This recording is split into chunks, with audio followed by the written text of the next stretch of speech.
कितनी बार तुम्हारे साथ ऐसा हुआ है कि कोई छोटी सी बात हुई और तुम उसी को बार बार सोचने लगते हो, जैसे क्या कहा था उसने, मैंने सही बोला या गलत, अगर मैं ऐसा करता तो क्या होता, वो ऐसा करता तो क्या होता। इसी तरह तुम्हारा माइंड एक सीन को 100 बार रिपीट करता है, जैसे कोई स्टक वीडियो लूप में चल रही हो। और यही है ओवर थिंकिंग। और इसकी सबसे डेंजरस और बुरी बात यह है कि इसमें तुम्हें लगता है तुम सोच रहे हो, पर असल में तुम्हारा दिमाग तुमको सोचने पर मजबूर करता है। क्या है ओवर थिंकिंग, सही है या गलत, आज इस वीडियो में हम बात करने वाले हैं।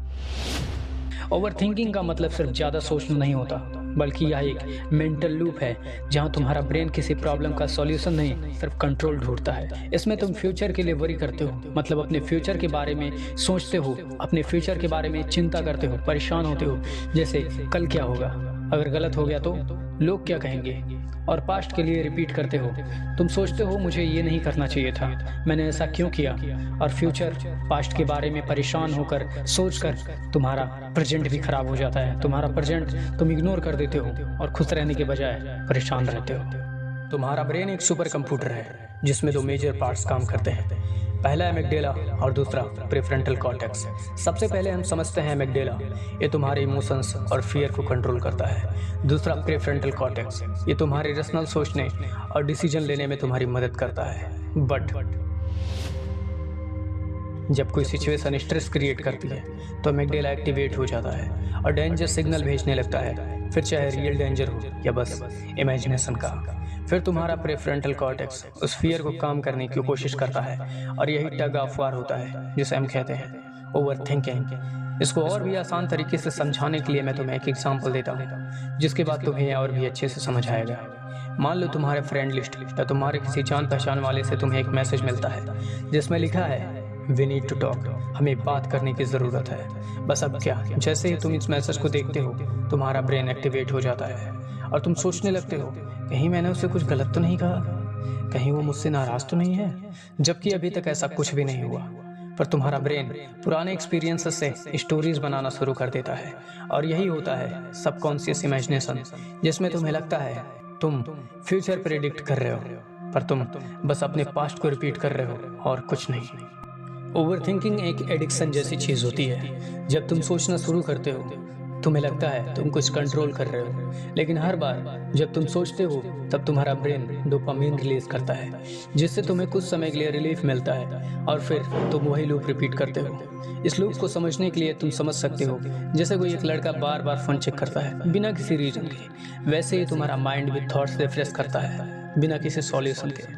पर अब सवाल ये है कि अगर ओवरथिंकिंग अच्छी बात नहीं तो क्या हम इस साइकिल को तोड़ नहीं सकते? तो जवाब है जी, जरूर तोड़ सकते हैं। इसके लिए आपको 4 स्टेप्स 7 डेज 1 वीक के लिए फॉलो करने होंगे, जिसमें सबसे पहला है ऑब्जर्वेशन टेक्निक। मतलब जब तुम्हारा माइंड ओवरथिंकिंग करना शुरू करे तुरंत खुद से बोलो stop, I am not my thoughts. इससे ये होगा कि तुम अपने थॉट्स को सिर्फ ऑब्जर्व करोगे, रिपीट नहीं करोगे और ना ही उस पर रिएक्ट करोगे। दूसरा जर्नलिंग, मतलब अपने थॉट्स को कहीं लिखो, चाहे कॉपी हो या मोबाइल का नोट्स, क्योंकि जब तुम अपने थॉट्स कहीं लिखते हो तब तुम्हारे थॉट्स पेपर पे शिफ्ट हो जाते हैं और तुम्हारे थॉट्स सरफेस पर आने लगते हैं। तीसरा मिनट रूल, मतलब जब भी किसी काम में तुम ओवर थिंकिंग कर रहे हो, मतलब जिस समय तुम ओवर थिंकिंग कर रहे हो किसी काम को लेकर, उसी समय तुम डिसाइड करो सिर्फ 5 मिनट एक्शन लेने की, जिसमें तुम कोई फिजिकल एक्टिविटी कर सकते हो। और सबसे लास्ट स्लीप रिसेट, जैसे कि तुम भी ये बात जानते हो नींद तुम्हारा नेचुरल रिबूट है। जब तुम थके हुए हो तब दिमाग ज़्यादा चिंता करता है, क्योंकि ओवर थिंकिंग का इलाज थिंकिंग नहीं, एक्शन और अवेयरनेस है। तुम्हारा दिमाग तुम्हें बचाने के लिए ओवर थिंक करता है, वो तुम्हें पेन से दूर रखना चाहता है, पर प्रॉब्लम ये है कि इसी प्रोसेस में तुम्हें प्रेजेंट से भी दूर रखता है। सिंपल बात, जितना तुम अपने थॉट्स को समझोगे उतना तुम्हारा माइंड तुम्हारे फेवर में काम करेगा। अगर इस वीडियो से तुम्हें कुछ भी समझ आया तो मेरा एक बहुत छोटा सा रिक्वेस्ट है कि एक छोटा सा कमेंट करो और लिखो मैं अपने ओवर थिंकिंग लूप से बाहर आ रहा हूँ। और अगले वीडियो में हम देखेंगे fear before every big step. तुम्हारा दिमाग तुम्हें क्यों रोकता है कुछ नया और कुछ बड़ा करने से? अगर आपको अपने माइंड को कंट्रोल करना है जिससे आप भी अपनी जिंदगी में अपने माँ बाप और अपने परिवार के लिए कुछ बड़ा कर सके, तो इसी तरह की माइंड एंड साइकोलॉजीज की टॉपिक को हिंदी में और आसान तरीके से समझने के लिए इस चैनल को जरूर सब्सक्राइब करें। जय हिंद।